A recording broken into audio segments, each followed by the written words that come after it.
د افغان پوځ وسلو پر پاکستاني چارواکو ولبل کړی. یو ځل بیا امریکا ته شکایت کړی چې دا وسلو موږ ته خطر جوړ کړی.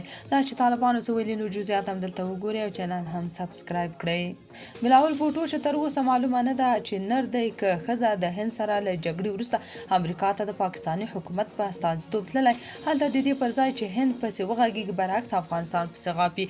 تازه خبر دا دی چې د پاکستان د خلکو ګوند مشر بلاول بوټو زرداري واشنګټن ته د خپل سفر پر مهال له افغانستان د امریکایي ځواکونو د وتلو پر څرنګوالي نیوکه کړې او ادعا کړې چې په افغانستان کې پاتې امریکایي تجهیزات د پاکستان د ملي امنیت لپاره یوه ستونزه ګرځېدلې ده.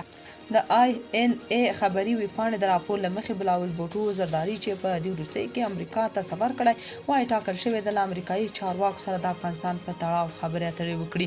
بلاول بوټو د دغه سفر په لړ کې له رسنیو سره په خبرو کې ویلي چې له افغانستان څخه د امریکایي ځواکونو وتل او په دغه هیواد کې د پاتې پوځي تجهیزاتو شتوالی د پاکستان لپاره جدي ننګونې رامنځته کړي دي. هغه زیاته کړې موږ به د ترهګرۍ، افغانستان او نورو مسلو په اړه بحث وکړو. دغه مسلو په تیرو لسیزو کې زموږ په اړیکو خورا اغیزه کړې ده په هغه طریقه چې امریکایي ځواکونه له افغانستان څخه ووتل او هغه وسلې چې ترې پاتې شوې نن ورځ زموږ لپاره ستونزې جوړې کړې دي او په پاکستان یې منفي اغیز کړی دی. د پاکستان د خلکو ګوند مشر د ترهګرۍ ګواښونو سره د مبارزې لپاره د سیمه ییزې او نړیوالې همکارۍ د پیاوړتیا پر اړتیا هم ټینګار کړی دی او ویلي دي چې د امریکایي چارواکو سره راتلونکي خبرې اترې به په دې برخه کې ډېرې اغیزمنې وي.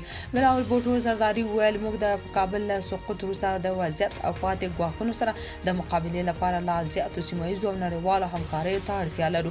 له همدې امله موږ د هر اړخیزه خبرو اترو غوښتنه کوو چې د ترهګرۍ مسله هم پکې شامله وي. موږ د امریکا سره د ترهګرۍ ضد خبرې اترې لرو چې زه فکر کوم ډېرې ګټورې به وي.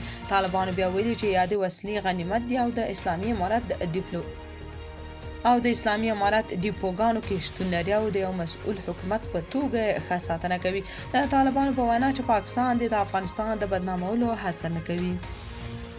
تاسو په دې اړه څه نظر لرئ؟ کمنټ کې شریک او چینل هم سبسکرایب کړئ.